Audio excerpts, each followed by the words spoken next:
Hello! Before we get into this week's episode, I just wanted to give you a little plug for the eLife Ambassadors Programme. No, we're not being paid for this, though if eLife are listening, I'd not turn down paid adverts because we really need to find some way to keep the lights on around here. Anyway, just want to plug this because it's a really great opportunity for early career researchers interested in greater openness, integrity and inclusion in science. If you want to know more, there's a webinar on the 27th of October and the deadline is the 7th of November. Links will be in the show notes, so get applying now. Seriously, pause this, go apply, come back and enjoy the episode.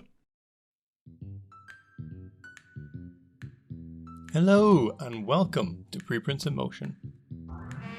Join us as we sit down with early career researchers and discuss their latest preprint and find out about their journey through the muddy marshes of academia. But we don't stop there. Every month we'll be bringing you special episodes with open science leaders where we discuss how to fix academia. Easy, right? So hit that subscribe button, leave a rating or find us on Twitter at MotionPod. But for now, let's get into the show. This week we talked to postdoc Derek Lau about α-synuclein, Parkinson's disease and being a new postdoc during the lockdown. Okay, so thank you so much for joining us. It's really good to get another neuroscience paper on the show. Generally we found that we pick either immunology papers, it's my background, or we pick neuroscience papers, because that's Emma's background. Occasionally throwing in some weird fly etymology stuff because of John. So, this is hopefully something I'm becoming a bit more familiar with. And we're talking about Parkinson's disease today, which is really, really interesting. So I've done a little bit of, I learned about Parkinson's disease. I'm not an expert, but you are. So hopefully you can tell us a lot about it. Well, thank you for Johnny and Emma for having me on the show. It's a great privilege to be here. Actually, I guess in my PhD, I wasn't really specialized in Parkinson's. Actually, my background was in HIV. And it was the technique that, carried me over to working with Parkinson's disease, which is what my supervisors are working on. And for those who don't know much about it, I guess brief as I can be, it's neurodegenerative diseases, which I guess classically happens to old people as they age, and basically the classical symptom is that they have like very uncontrolled hand tremors, and that comes from the cell death of what you call these dopamine neurons. Yeah, and what I guess in Parkinson's disease, the other feature is a hallmark feature is when you look at these cells with patients who are diagnosed with Parkinson's disease, you have these inclusions in these cells known as a Lewy body. So, and these inclusions are packed with, until recently shown that it has a lot of lipids. But historically, I guess the community would thought that it's really enriched in this protein called α-synuclein, in which the function is, I guess, still not very well characterized, but it is definitely in there. And this protein, when you make it in a test tube and try to purify recombinantly, it makes these fibrils. And these fibrils, like these tangles, are actually in this Lewy body. And I guess we are onto something. A lot of, I guess the community are onto this Lewy body and α-synuclein and using that as a biomarker essentially for the progression of this disease. So could you tell us just a little bit more about what α-synuclein is? Because it's a primary part of what the preprint is about. Sure. It's a very small protein. Basically, it's expressed in actually quite a lot of cells, to be honest. So, but it's mainly found in these dopaminergic neurons. So I guess they are responsible in like motor movements and whatnot. This is why I guess when these cells die, you exhibit those Parkinson-like symptoms essentially. And I guess normally, this protein is typically unstructured, and in fact, to date there's no structural crystallography structures on that protein per se, and generally appears as monomer. So it just is in those cells, and we think they are kind of relevant for dopamine release or trafficking. But to be honest, it's not so sure. Its mechanism is not fully elucidated yet. But what it has known is that at some point, I guess, as the individual ages, is this monomeric α-synuclein kind of eventually some trigger, whether it's reactive oxygen species. So basically the environment, some kind of environmental trigger caused them to, assemble into these fibrils and potentially trapping other proteins and making these aggregates and then forming this Lewy body, which is, I guess, the hallmark of Parkinson's diseases. Do we know where the α-synuclein comes from in Parkinson's? Because it's upregulated, right, during Parkinson's disease? Yes, I guess the at least from what I know, is the link for of alpha-synuclein into Parkinson is that they look at familial mutations. So there's some mutation like in certain part of the protein where I guess in those individuals, they were more prone to develop Parkinson diseases.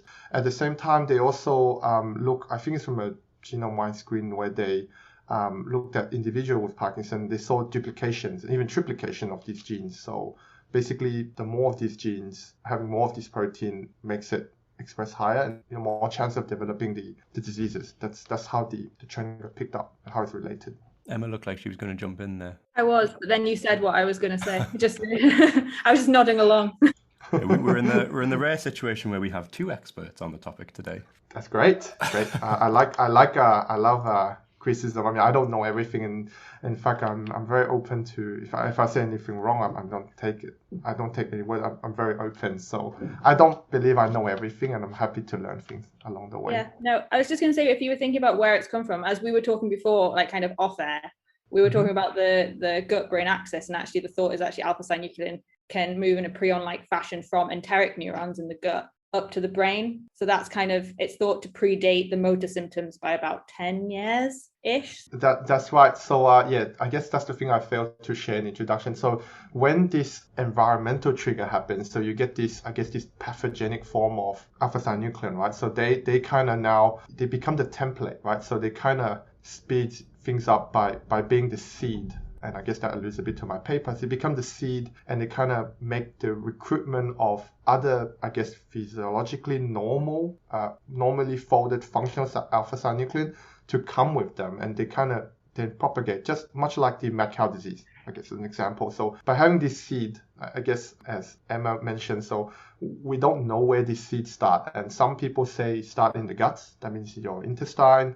And then basically it crosses somehow into the spinal cord, which is where most patients are. So to look at, to diagnose this disease, what they do, they look at the cerebral spinal fluid. So I guess I'm looking for these seeds in there. So that's how some of the classic assays are working at the moment. And then somehow it reaches the brain. So if it travels up the spinal cord from the gut, I mean, it could easily reach the brain and just cross the blood-brain barrier. So that's, yeah, I mean, I don't know that much of the mechanism, but that's what has been proposed for sure.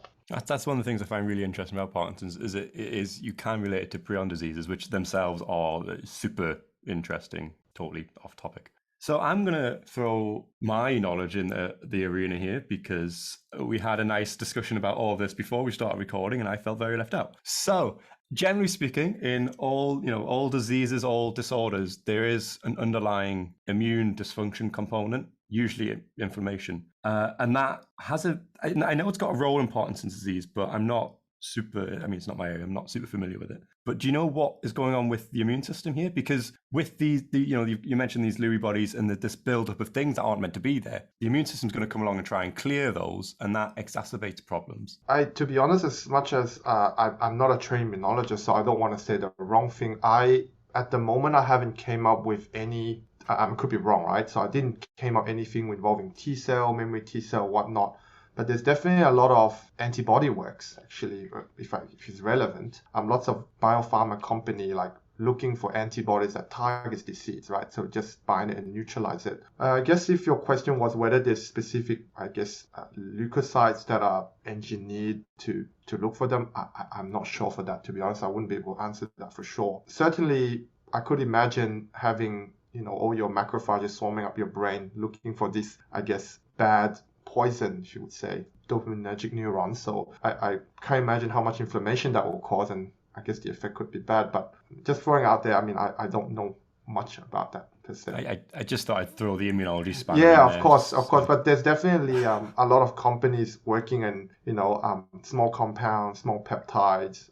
You're looking to, I guess, inhibits the propagation process. And yeah, antibodies has been, I guess, as close as immunology I could associate with, probably the closest I can think of in that aspect. So from my limited knowledge as well on the immunology-based side of Parkinson's disease, maybe I'll go look it up a bit more after this, but one of the main causes is neuroinflammation generally, but that's just kind of like a toxic environment, right? From all the I guess, the glial cells and the microglia and all of those Mm-hmm. immune response. But that's basically as much as I've really known. I know it's a main cause. I just don't know the underlying cellular basis for it. Yes, it's a tricky environment, of course. So yeah. So before I get back to the questions about the preprint, I've got another general question. So you've mentioned the fact that there's a potential link to your microbiota in your gut, which is one of those, again, it's one of those emerging fields which is seemingly involved in everything and is super interesting that I don't know all that much about. Mm-hmm. But what do we know in terms of, is this one of those, well, very sort of Daily Mail journalist hat on here? Can we just eat some nice probiotic yogurts and cure ourselves?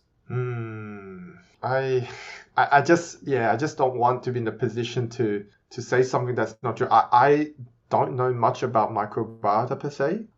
But I guess the only relevant I can think, like I know about why Parkinson could originate from like the gut is, I guess, the symptoms associated with constipation. So I guess because the motor neurons are obviously not functioning properly, so they have difficult, passing the food in your stomach. So that's how they kind of alluded to that. So microbiota, I'm not so sure I don't know if yogurt would help solve that issue. So I'll ask it a bit more seriously. Okay. So some of the microbiota studies have amazingly managed to say, show that if you have a certain composition of gut bacteria, then that can be either beneficial or damaging. I mean, these are super complex studies, and it's obviously never going to be that simple in reality. But has anyone done that? Do you know, for Parkinson's disease or any neurodisease? Actually, I'm not sure. Not that I've read. Yeah. Sorry, not that I've read. So I wouldn't want to give wrong advice per se. I just did a quick Google on this just to make sure I wasn't misquoting anything. And there's a study that's just been done, and I'll link it in the podcast notes or the show notes. But basically, they're saying that they did several studies, analyzed the gut microbiome in PD patients, but there wasn't like a consensus on the features of a PD specific microbiota that is like missing. I'll link it in the paper. Is that the one I'm reading also? Is that by Nature Publishing Group, Parkinson's disease? Yeah, it's 10th of March. Yeah. Yes, I think I'm reading the very same one. Yes, it's interesting for sure. I mean, microbiota is so huge, right? Like it's a big field in itself. Like there's so many different bugs that are healthy for you. So you need to do quite a bit of work to just dissect which ones can help, right? Yeah. It's not easy. Well, there you go. Live reporting just there. Aren't we professional? So back to the preprint. Let's get back on track, I guess. So you've been looking at alpha-synuclein, and you've been doing some single molecule profiling. So this is not something that I've come across very often. So could you explain what single molecule profiling is and how you went about it? Of course. So I guess this stems from my work in PhD. I'm very interested in fact, I've always been interested in doing microscopy. And I guess stemming from my one of my PhD chapters, so where I basically used the very same technique to look at protein-protein interaction with HIV, the capsid, which is a shell. So that technique is called single molecule spectroscopy. And what single molecule means, you can actually look at a reaction, an interaction, but like down to the very single molecule level. And that you can do so, and that is in contrast to bulk reading. So what you call bulk reading, for example, a plate reader. So when you read a fluorescence or something that's in bulk, so it's the whole solution but average, right?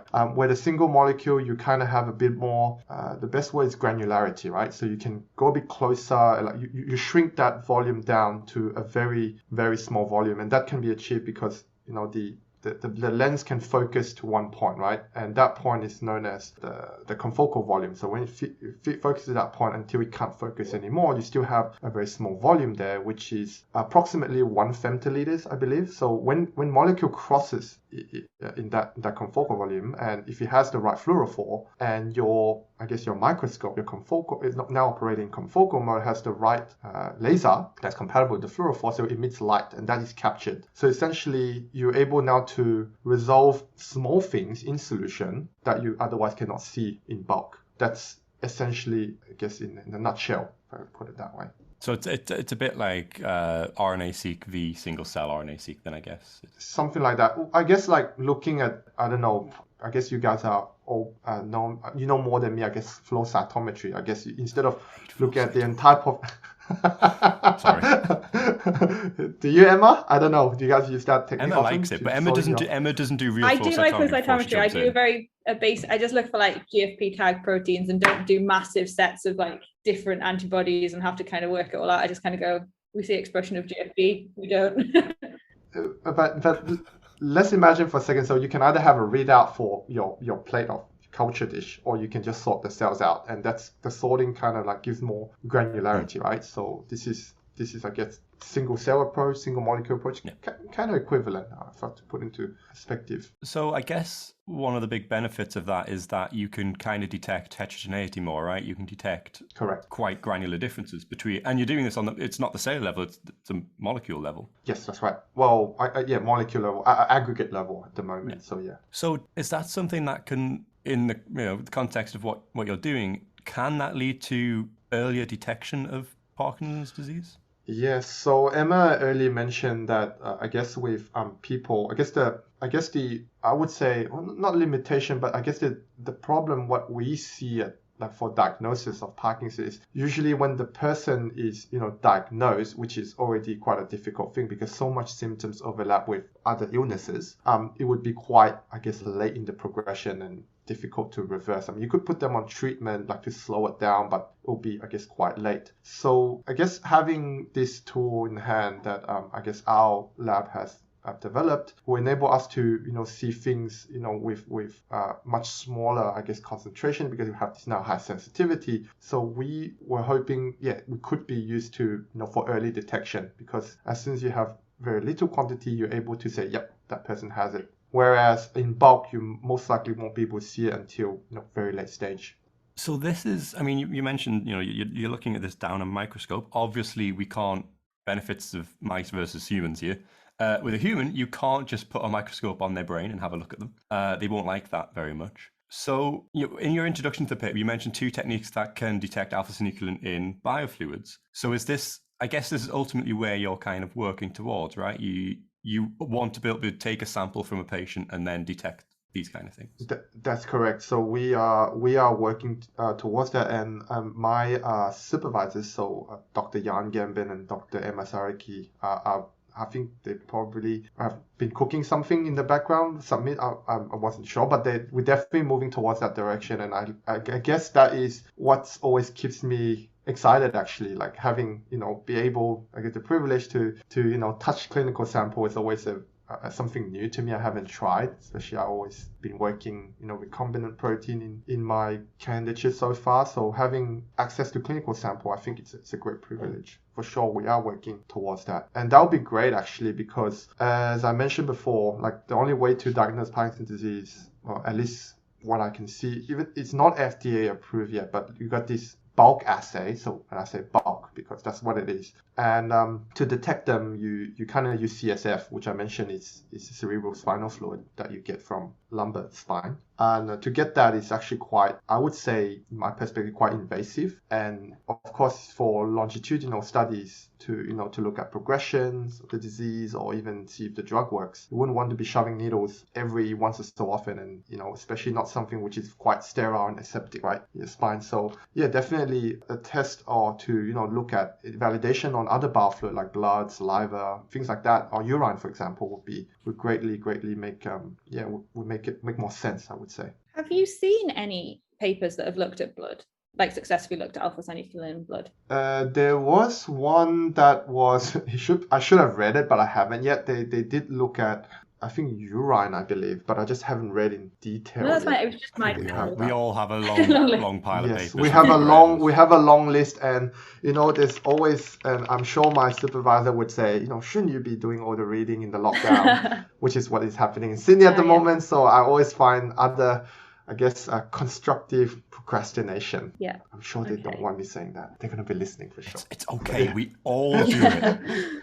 I think it is a vital part of getting through the day sometimes. Yes. I guess that's all part of the research experience, right? You just see something interesting and you just follow that. We have a friend who he basically works 11 till like 4. Oh my goodness. I don't think he listens very often, so I'm okay saying all of this about him. And if he does, I don't care. He very much believes in having regular coffee breaks and has been known to have multiple hour-long coffee breaks a day. I'm not entirely sure how he does any work. But he does well. But he has just submitted a paper, and it's really cool. So clearly he does do work sometimes. I mean, maybe he's just very talented and just... don't say that. His ego does not need to be made any bigger. You gotta give him props. Yeah, it's true. Yeah. Nah, we don't. I think that could be natural talent. So in this preprint, you've designed a 3D print attachment called AtoBright. So I'm going to come back to just 3D sort of deep printing stuff in general, but could you tell us a little bit about AtoBright, sort of what it is, what it does? Oh, sure. I actually wasn't the one, I guess, that brought it to life, if I should say. So it was actually our former postdoc, working in the same group, actually, that worked together with, I guess, a senior RA. His name is Dr. James Brown, actually, Mr. Akshay Bamkar. So they are the one that actually published the design in Nature Communication, I believe. So, and I guess if I was to, give a bit more of a description on what the machine is, it's a very, very small portable device. So the objective there was to make this technique, single molecule spectroscopy, more accessible to others. So we kind of, at least my supervisor was also the idea as well, is to make it like, printable. So with 3D printing becoming more accessible these days and more affordable, so we could just print these and build this microscope with just the the basic components. So we just have like a laser which is compatible with fluorophore. Like if you want just single color detection of your fluorophore, you just have one avalanche Schroeder diodes. So that's like a detector to capture the light emitted. You have a few clean-up mirrors, and there you go. And it's very portable. It's like, I don't know what size does it look at. It's a very small device. We have a photo for the figure there, but it's as small as a PC tower that you buy from Dell. So it's a very small thing. You just plug in and just calibrate it, and there you go. And I guess one of the mission for having, a 3D printed devices, like I said, so accessibility was one, but we also wanted to design it to be friendly for analysis, to able to be used in other labs without too much expertise. And the background is for those kind of system, like real like hardcore, real like confocal microsystem, they have to be like very expensive maintenance and other things, and you also need like specialist offices to maintain them, right? So we want to kind of remove all this agency and just keep it nice, essential, and simple. And with it being 3D print, is this available to download online? Is the design? It is. Yeah. I think everything is all it's open. I guess it's open access in the NatureCom. Happy to share the article, but just look for James Brown. But yeah, essentially, you should be able to find it really easily. Yeah, it's 2019, so it was 2 years ago. Have a read. If you guys are 3D printed AutoCAD people, I'm sure you're able to open the file. You should be able to just print it really quickly and build your own. Just reminds me, actually, because I was just listening to one of Preprints in Motion podcast. Very similar, I guess, the logic of the Lego microscope, which is, I believe, it's your first episode. It was our first episode. Yes. So I guess our vision is more like towards that person. So scientists we're working with. So I do like that.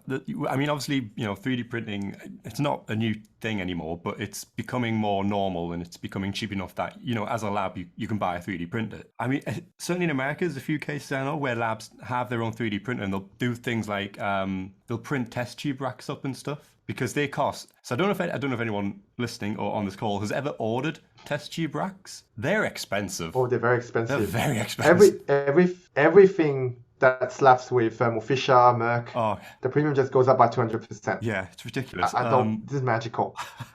This is the magic of marketing and branding, right? So, so yeah, like making these things is just so much cheaper, and I think every university should do that because you save so much money.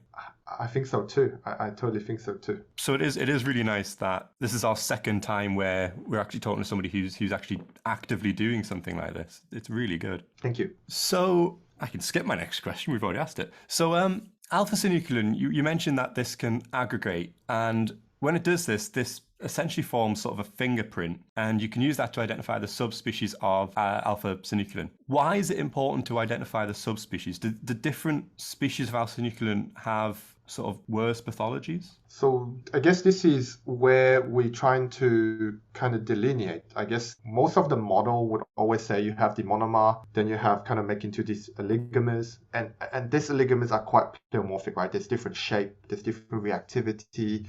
Throwing mutation gets more complicated, but then from the oligomers you get these short fibrils, and then it rearrange to more beta sheet, and then eventually elongate into very long filaments. So we want to examine, like which one of are these oligomers? Like no one has, from our knowledge, has seen that oligomers are, even though they're the intermediates, like are they all seeding competent? Like can they grow? Can they all act the same? And I guess this is where we bring our sensitivity, right? When we're able to sort them, not only see them, but we're able to kind of sort them, and we can kind of. So I guess first part of the figure is we're able to track them as they grow over a period of 5 hours, which in the scope of things, a lot of experiments kind of make fibro, they kind of shake them for days, and we're just looking at the first 5 hours, right? I bet we're doing very high concentration, which is quite standard, once has been done, but we look in the first 5 hours, and we're already seeing, a tons of heterogeneity. So we've got fibrils, we've got short filaments, very, round oligomers, a bit of everything. So that's why I guess the next follow-up, we want to, separate them and just look at them individually and compare them essentially. And I guess the scientific question is more, can we use these now? We have this profile. Once we sort them, we look at this profile. Can we now allocate them? Okay, if a person kind of have this biofluid and we see this pattern, is he at the risk of the early stage of Parkinson's disease or not? So could that be an important fingerprint? So that's where we're kind of heading towards, I guess. And this, so, the method you've got working now and you've developed, is this something you can use to look at other aggregates in Parkinson's disease? Because alpha-synuclein's not the only one. At the moment, not really. We just have the construct, and since I started my postdoc a little bit, I would say maybe a little bit over a year. So in that field, I haven't got the chance to touch other things yet. Definitely, there has been occasion where collaborators has been sending us tau-4 repeats. So I guess that one's for Alzheimer's disease. So we had a bit of playing with those, but obviously my hands were full on that assay, so didn't really touch that one. There's a lot of interesting things to explore, like crosstalk and like could that seed the other? Comorbidity of Alzheimer's and Parkinson. So much to explore, but so little time as always. So I haven't yet, but certainly there'll be, I'm sure, maybe down the line. And so what about sort of adapting this to larger scale? Because, ultimately we want to detect Parkinson's earlier, and this is one potential way of doing that. So how adaptable is it to sort of high throughput? I would say it's pretty high throughput. So in terms of timing, we read a sample, one sample can be read every 10 minutes. So I run 6 traces of 100 seconds, that's 600 seconds, 10 minutes. So I guess in 1 hour, you could run 6. In 2-3 hours, you could run 18. So you run 18 a day, I would say. Negative plus positive. Yeah, I would say probably can run 18, 20 sample a day comfortably, I would say. And then if you want to stay for longer, you should certainly run more and just do in tandem and just kind of like shift it. So you can certainly, it's pretty easy. I guess the longest the bottleneck is usually acquisition because it's like 10 minutes. The analysis is really automated. So we already have a script that is already developed by it's a French intern that came to our lab, Chloe Magnon. So she actually developed the script and from Python against open source. And what that does, it goes in now, traces and just get all the parameters, the single molecule parameters, and then you can just quickly plot them. And all that's done, in an automated, very objective manner. So the analysis is quite fast. I wouldn't say slow. And then you can leave more time for interpretation for that way. But the analysis is really fast and easy to use, friendly as well. And there is an excellent plug for every lab having a coder. They are incredibly beneficial and hugely underestimated. Yeah, I tried learning coding, but I guess it's a different language and just easily switched off. And C++, you got so many different languages. Yeah. It's difficult. I learned R just before the first lockdown. Well, started learning before the first lockdown, and was very lucky to then get involved in a project where we had some like R experts who I just constantly bother with questions every time I do something because I always forget because you don't use it like constantly. I never remember how to do basic things, so they're always helping me out. I feel like definitely understand your feeling. Like usually, like you want to learn something, and as soon as you don't practice it, you kind of forget. Yeah. I think it goes with any techniques, right? So like unless you really use it all the time, you can quite easily forget. There are always going to be easier ways, like you say, ask some colleague, hey, can you help me there? And they're always like nice chaps and just give you a hand, just a stone throw away. So Emma, have you got any more sciencey questions to ask? No, I think you answered because I wrote the questions. I think you've asked everything that I was interested in. I think I've stuck to them all for once. Yeah, well done, Johnny. I mean, I still went off topic and threw my own in there, but I think this might be the first time I've asked every question Emma's written. I try. I really do try. I think you're doing fantastic. So we'll keep that bit in.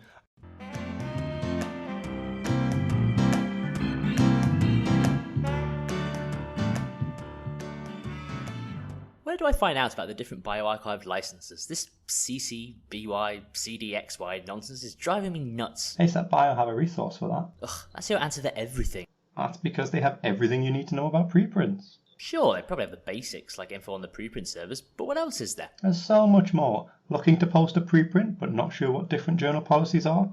They have a collection to help you out with that. There are meetings around preprints and associated services. If you want to know how preprint adoption has changed over time, there's even a page on that. And COVID? They have a big section on preprints and the pandemic, plus some really cool infographics for communicating preprints. And university policies? Surely they don't have that. They collect uni policies where possible. Okay, they do sound pretty impressive, but is it not a bit of an echo chamber? It can be, but ASAP Bio also engage with people who don't love preprints and have concerns. So we had an excellent discussion on this very topic a couple of months ago. Oh, is there anything ASAP Bio don't do? Honestly, no, they're so nice over there. They were so quick to jump in and support this show. It's your one-stop shop for info on preprints and open science initiatives, so head over to asapbio.org to learn more and subscribe to their newsletter for the latest in preprint news. If you want a deeper dive into the world of preprints, then look out for the next recruitment of ASAP Bio Fellows.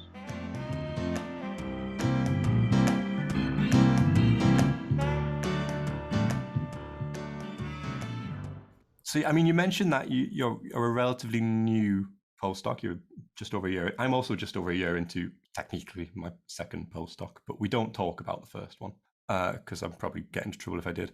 So, how are you finding being a postdoc, particularly because, as you mentioned, you are in lockdown at the moment, and Australia has been quite tough on the lockdown. So have you managed to get into the lab a lot? Yeah, it has. The answer is no. We pretty much reduced to very few people. I believe our deans took, the lockdown restriction quite seriously, and for good reason. I think it just protects our community, just keep everybody safe until our state ramps up with the vaccination rate, which is going very promising. So at the moment, I wasn't able to gain the access. So most of the time, like I say, read the preprint, the reviewer came back with the comments, and I was just, before this, I was just working with the rebuttal and how to explain and clarify a few issues there. So working on that, doing some readings here and there, just try to keep busy from that time.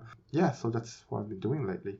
So how have you found being a postdoc compared to being a PhD student? Admittedly, it's going to be a bit weird with lockdown, but... Yeah, so I definitely feel it's kind of similar. Definitely you get more freedom to work on a project. The supervisor has more, faith. You're more autonomous. You try to keep yourself motivated, and it's kind of similar, but then you got a bit more advanced intellectual, which is what you get after graduating, right? So more hands-off kind of thing, and then you just have to deliver and just push yourself to deliver, deadline that you set yourself. I think that's it. That's the difference. And yeah, I think that's the only difference I can see. Are you enjoying being a postdoc? I am at the moment, because I got so much to look forward to. So the work at the moment, it's just lockdown's really not helping, and you can't really blame anybody per se. I definitely I'm looking forward to like I mentioned previously, the clinical translation aspect, so being able to touch clinical sample, and I think this would help me, even if I ever decide to transition into industry, because clinical knowledge is always good. Like I've been looking at roles like medical science liaison that uses that kind of skill, right? So having some clinical knowledge could be helpful if I ever decide to go there. Just keep yourself open for that. Another thing I was looking forward to is, since I'm a big fan of microscopy, I'm really looking forward to do some cryo transmission electron microscopy. And where I'm working, I have this fantastic trainer, Dr. Nicholas Ariotti. He's fantastic. He's been teaching me a lot of stuff. So definitely waiting for that opportunity just to make it, scientifically sound, to start to learn that technique So just waiting for that. A lot to look forward to. So our friend I mentioned earlier did some electron microscopy stuff, and he loved it. And actually, as a group, we quite like our microscopes. That's Sheffield for you. It instills microscopes. I mean, my whole project is heavily microscopy based, and it's so much fun. Is it cells? I guess it's like microsectioning and things like that, right? Some of it is looking at cells, so more sort of traditional confocal stuff, but we also do a lot of IVM, so in vitro intravital microscopy. Right. Those ones, yes. Can't remember what I do these days. So we do a lot of intravital microscopy. And that's something I've wanted to learn for years. It's really cool. That's like looking in the mouse, right? Like you kind of have the mouse kind of semi-asleep. So you knock your mouse out, and what we do is we look at how immune cells cross through like veins and arteries and stuff. So basically, you put your mouse in the microscope, and you've got an exposed muscle in this case, and you just see the blood flow, and that alone is super cool to sit and watch. I could sit and watch that for hours. I love it. I can understand. That's why I want to just say this, like, I kind of more in the camp like seeing is believing. Yeah. So able to see through a lens like, with your eyes, and I guess being the first one kind of gives you the joy of being a researcher, right? You're the first one to see things, so it's really cool. And there's things you can't ever do unless you look at it and see it, or things you would never think of unless you see it. There's some really cool examples where that's happened. So what one of the other transitions you'll have done is that you went from HIV to Parkinson's disease. So you've kind of crossed from immunology to neurology. And as we were talking about off mic, cool, proper technical term there for you all, I assume. Those two fields are traditionally sort of the most complex in the biosciences. So, I mean, why, I guess is the question, why would you do that to yourself?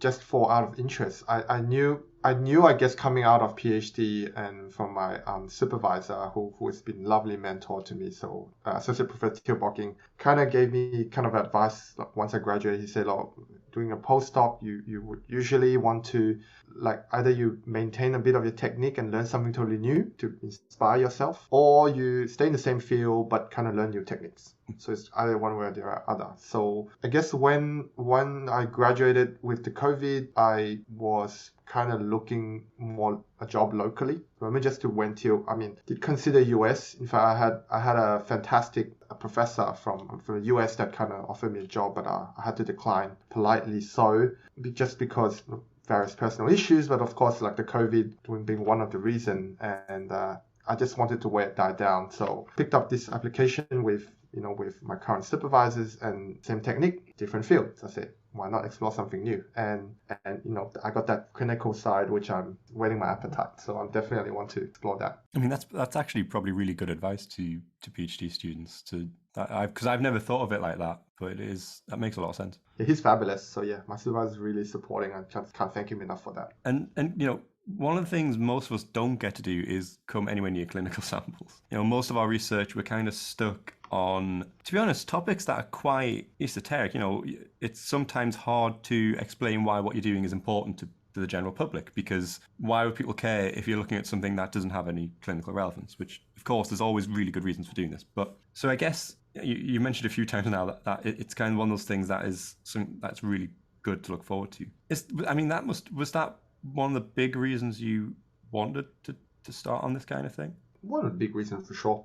Also the other thing, I guess, like option obviously to go to industry. And at that time I looked, Australia, again, like I said, Australia is not very big in terms of the job market, at least that's how I felt. And the US, definitely a lot of the application would ask for 2, 3, 4 years of industry experience. And just coming out, I didn't really feel that confident, let's be honest. So I would be pitched against the same guys in the States that has accumulated mountains more experience than me. So I say 1 or 2 year postdocs and see if something I like, and I find something I like, keep going and see how far I can go. That is also a good outlook. A lot of people kind of fix themselves on, I want my own lab and I'm doing everything I can to get to it, and then they kind of realize how difficult and awful that can sometimes be, and then kind of they don't seem to know what else to do. So I think it's really good to have quite an open attitude when you're certainly at the start of scientific careers.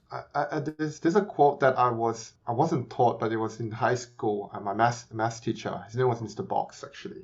He's really fun to be with, and he has on this wall, plastered in his wall. He said it's written, if you try, you may fail, but if you don't try, you are guaranteed to fail. So since we've been given opportunities, just take it and give it a go, give it your best and see where it leads you. Keep the doors open. Oh, that'd be a good place to end, but I have more questions.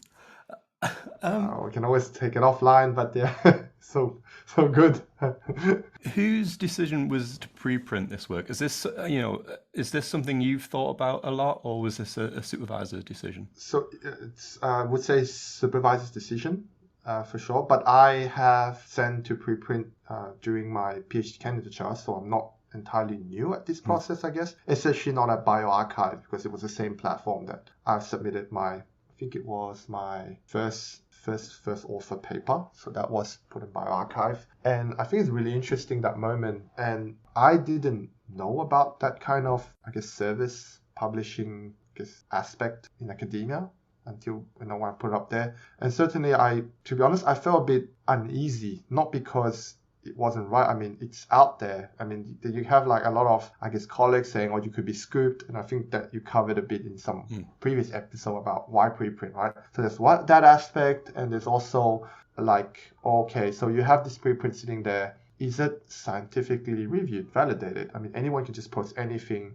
especially in the current COVID period. You get these predatory anti-vaxxers or whatever. They can always be opportunistic and take whatever you publish. Take, for example, the malaria drug that was controversial. So things like that. So it always opens, kind of risk and benefit, right? So I'm a bit of a mixed bag. But for sure, for this one, that for this single molecule paper on α-synuc was my supervisor that uploaded.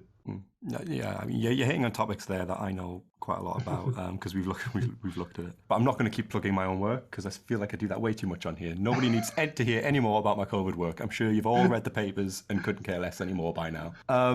So I feel like I ask this question every episode, but I ask it because it's really interesting to sort of get people's opinions on why they've done it and what their experience is with it. One of my fantastic co-authors, Nick Fraser, he recently posted a preprint that, I'm sure it'll come out as a paper soon, where they did a survey of bioRxiv authors to find out sort of their reasonings for posting preprint and stuff. And actually, a lot of what you've said fits quite nicely into what they found. And I always find it interesting that is often, at least with the people we've spoken to, it's usually the supervisor's decision to do it, which is surprising because, again, I keep saying this like every episode. I'm sure everyone's sick of hearing it, but one of the best things about preprint is that it benefits us more than anyone else. It's the early career researchers are the ones who really gain from preprinting the work. And I'm always surprised by how it's not us pushing that as much as I expect it to be.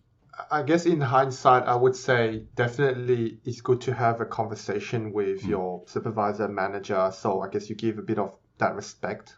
That's just how I feel, right? So give him that respect because it's his work, it's his idea, it was his conceptualization. So you kind of want to respect him and say, hey, boss, are you okay to put that on there? If he wants, great. If he doesn't, maybe give some room to understand, okay, that could be a very risky project. We want to shoot high and just keep it low for a little bit. And I mean, I would take that as a valid reason. And then, I guess after hearing that reasoning, I guess it would be okay to let go. But definitely having that conversation would be quite helpful. And then you can also, like you say, you explain, it would be good for my career, to see, what I have done if I'm moving to another lab, for example. It would be great to have that. And I'm sure great supervisors out there, if they're ever listening, they would understand that, what's good for, his or her employees, I will have to assume, will also be good for them, right? Yeah. In the long run. So it's good to have that conversation. It is. Sure. And it's I think it's good to bring your point across that it is beneficial for you, it's beneficial for the lab, and I think that is a really important point. And I think that's another good point to end, actually. That seems like a nice ending point. I've got no more questions. I'm out of questions. No, that seems like... Anything else? No. Do you want to plug the nature thing again? Oh, yeah. Thank you. I see I'd forgotten. Sorry, John. More editing. So for anyone who hasn't come across this yet, although if you're active on Twitter, it's probably very difficult to have not come across this yet. Nature News published a series, I think it was 4 articles a couple of days ago, and they followed 2 amazing scientists who started their labs up in Sheffield University in the UK. Yeah, They're PIs now, yeah. So it was Dan Bowles and Ali 12 Trees. So I mean, they started as I was leaving Sheffield. So I met Dan a couple of times, and I've chatted to Ali a little bit on Twitter. Yeah, I worked with Ali a bit. Yeah, they're lovely. But basically, it's tracking their journey as new PIs as they sort of start their labs and the difficulties of starting a lab. It's a very brutally honest piece. Dan and Ali are very, very honest in it, which is unfortunately rare, I think, in academia. Not everyone is willing to be so upfront about the real experience. But it's just a really, really good piece of reporting. It's quite a gripping read. There's twists in there you don't see coming. So if anyone has not seen that, go and read it. It'll be in the show notes because Emma's now going to have to dig it out. I'm looking now. Yeah, I'm definitely going to read it. So please share. So it is just an excellent piece. And yeah, everyone should read it. And it's generated a huge amount of discussion on Twitter about the academic career structure and how awful it is and how we really, really need to reform the system as it is. And who was it? I can't remember who it was. Somebody on Twitter is now starting up I'm gonna have to look for it. Somebody on Twitter has started up a working group to sort of investigate this and try and get across these things to the funding bodies. So I've just opened Twitter and it's the first thing that pops on Twitter. There you go. I'll find it later. But yeah, there you go. There was the plug. Okay. Well, hey, thank you so much for coming on. That was a really interesting discussion. Thank you, Johnny. Thank you, Emma, for having me. It was a great privilege. Yeah, it was lovely to have you. I really, really enjoyed having you on. I mean, I guess that's because it's kind of related to what I do as well. So I'm just quite keen to yeah, it's good to have conversations with like-minded individuals. It's a very rare opportunity, especially in this lockdown. Yeah. Very, very good. Thank you very much. Thank you. Okay, and that is the show. If you enjoyed listening, then hit that subscribe button for more and leave us a review on whatever platform it is you're listening on. You can reach out to us on Twitter at MotionPod or online at preprintsandmotion.com. Didn't enjoy that? Well, we're all scientists here, so send us your review and let us know what works or what you'd like to hear more of, or less of. But until next time, have a good week.